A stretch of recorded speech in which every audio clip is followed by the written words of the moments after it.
All right, hello there. So, you're dreaming of a trip to the United States in 2026? Perfect, you've come to the right place.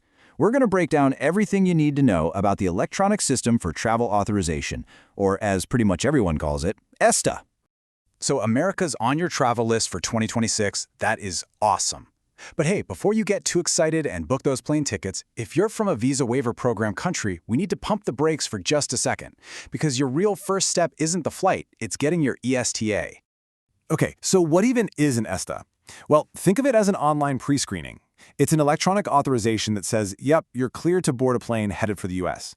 But, and this is super important, an approved ESTA is not a guarantee that you'll be allowed into the country. It just gets you to the door. The final decision happens when you land. So let's start with the absolute must-knows. These are the basics you'll want to have down before you even pull up the application website. First things first, let's talk about the cost. For 2026, the application fee is set at $40.27. And remember, that's per person for every single application you submit. Understanding this slide right here is key. An ESTA is your permission to travel to the US for a short trip, and it's valid for 2 years. But what it is not is a visa. It's not a permit to work or go to school, and it's definitely not a golden ticket that guarantees entry. Think of it this way. The airline will check you have it, but the Customs and Border Protection officer at the airport makes the final call.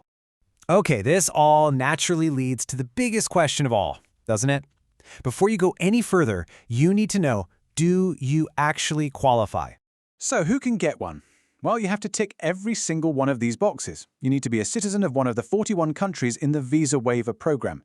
You also need a valid e-passport, you know, the modern kind with the little electronic chip symbol on the front cover.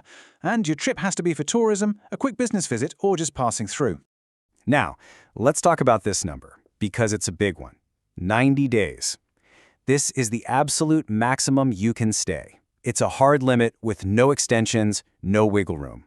Once you're in under the Visa Waiver program, that 90-day clock is ticking and it is set in stone. So you've gone through the checklist and it looks like you're eligible. Fantastic. Now, let's actually walk through how to apply. It's easier than you think.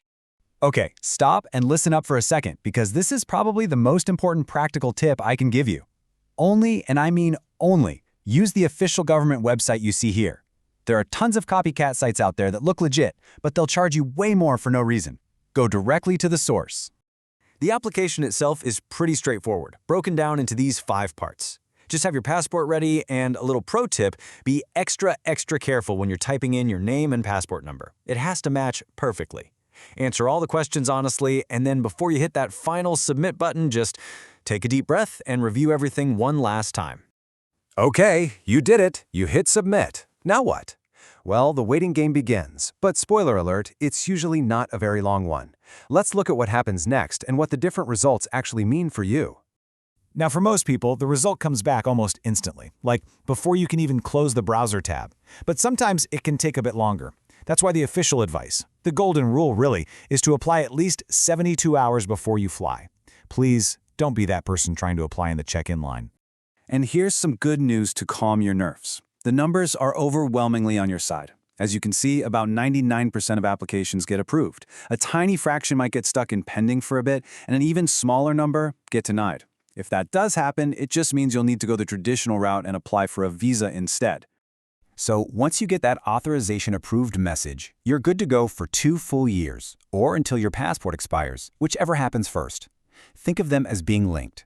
If your passport is only valid for another 6 months, well, that's how long your ESTA will be valid for too.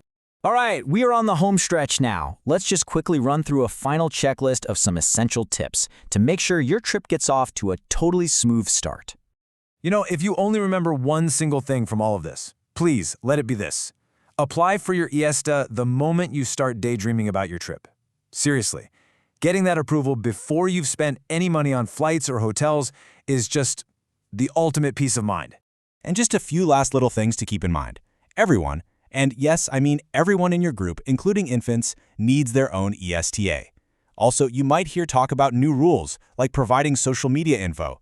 As of early 2026, that's not a thing yet, but it's always good to check for updates.